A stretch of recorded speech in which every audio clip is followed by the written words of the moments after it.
Also tonight, for some, this is their first time casting a ballot, and not because they've only now turned 18. You may remember the Nebraska Supreme Court recently upheld a law restoring voting rights to felons after they've completed their sentence.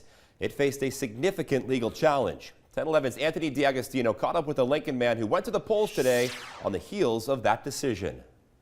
Voting is a quintessential part of democracy, and it's considered your civic duty to cast your ballot to make your voice heard. But for some people, they've never had the chance to vote because they ended up in the correctional system early in their life with a felony conviction, like Jason Whitmer. I grew up within the foster system, and then over time I started acting out and started making the worst decisions, which led me to the prison system.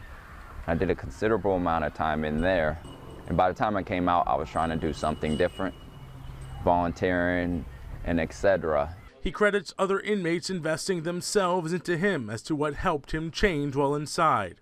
Even after his felony sentence was over, he still had barriers in his life, finding a job and a place to live, just to name a few. And he couldn't vote either. This might seem like a small little act, but even those who have the opportunity, who choose not to do, they're choosing not to do. Somebody ain't telling them not to do. Whitmer was a voice for the ACLU in its fight to get the bill that lawmakers recently passed into law after a challenge by the state's attorney general. And while the fight to restore felon voting rights is complete, the fight to restore other voting rights continues. Having the ability for people who are not sentenced to a felony, who might be incarcerated without a conviction or facing a misdemeanor charge, they should be able to vote while they're incarcerated. Reporting in Lincoln, Anthony D'Agostino, 1011 News.